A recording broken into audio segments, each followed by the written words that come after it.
Good afternoon, everyone, and welcome to the League of Professional Theatre Women's Annual Awards Luncheon. I'm Naomi Grable, and I'm co-president of the League along with my fabulous colleague, Rachel Ryder. I'm Sandra Gorney. I've been an actress for a long time, and I'm also a writer, had a couple of books published, and I love the theater, like all of us here at the League of Professional Theatre Women. I joined, I don't know, it must be 6 years already. And I was sponsored by one of her great members, Madeline Guilford, and the other one was Betty Corwin. My name is Pat Addis, and I'm a Broadway producer, except now I'm also producing across the country in a wonderful new show called A Christmas Story, the musical. And I don't know if you've ever seen the movie, but it's the most iconic movie watched by all at Christmas time. 56.5 million people watched it in 2010. I'm Rita Gardner, and I'm an actress and singer, and I teach. I'm Amy Stoller. I'm a production dialect designer and dialect coach. My name is Christine Jones, and I am a set designer, working regionally off-Broadway and on Broadway. My name is Marilyn Sokol, and I've been an actress for 45 years. Hey, I'm Jessica Burr, and I'm the artistic director of Blessed Unrest. Hi, my name is Susan Hilferty. I'm a costume and set designer. I'm going to Park City, Utah in September to do my one-woman show, which is called Try to Remember, a look back at Off-Broadway. And then I'm doing it at the Metropolitan Room in September. The following week I come back and I do it at the Metropolitan Room in New York. And Sherry Eaker, who is also part of the League, is helping me, and I thank her extensively. I thank her for helping. She's wonderful.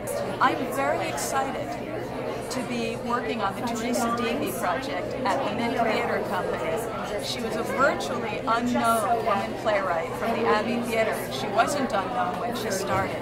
She was a very big deal, and this is my second Teresa Davy play, and I'm thrilled as can be to be involved in bringing this wonderful woman playwright back to life. I've been a costume and set designer for a long time. Some people know my work through Wicked, for instance, which I won a Tony.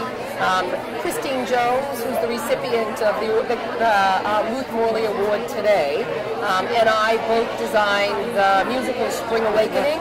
Christine's the scenery and I did the costumes. Christine and I have also just finished doing Tony Kushner's The Illusion, directed by Michael Mayer, which is running over at the Signature Theater here in New York City. I've done Shakespeare, as well as I'm starting to do musicals. I did Spring Awakening and American Idiot with Michael Mayer, which felt something akin to my wheelhouse. It's music that I grew up with, that I respond to, and I'm just about to do a new musical with Michael that's a remake of On a Clear Day You Can See Forever. I'm here because I'm getting an award, which is very exciting. It was a huge surprise. I had no idea that we were being spied upon, so it's very nice. It's really an honor. This is such an amazing organization. I'm just sort of learning about it now, reading your website and meeting people who are involved, and it's really amazing. I really appreciate it. What I get out of being a member of the League is a chance to trade war stories, tips, tricks, cry on shoulders, and most importantly, find solutions with other women in the industry. I think it's just interesting to be around women who are doing things. And networking too. I love to do that because it's very interesting for me to find out about things and to hear people speak about what they do and have it be women. Some stature, some knowledge of everything that's going on professionally in the theater, great friends amongst the other members. I enjoy working on the committees. The lovely thing about the League is that it changes all the time. It's not adamant about what they believe. They change with the times. So you hear different things happen as we, as Margaret Mead says, you nest in the gale, and that's what I think the League does. Be brave. Don't let anybody tell you it can't be done. In fact, pretend you don't know it can't be done, and that way you'll get it done. I think it's Joseph Campbell says, follow your bliss. Don't do it because you want to be in a reality show, because I do teach.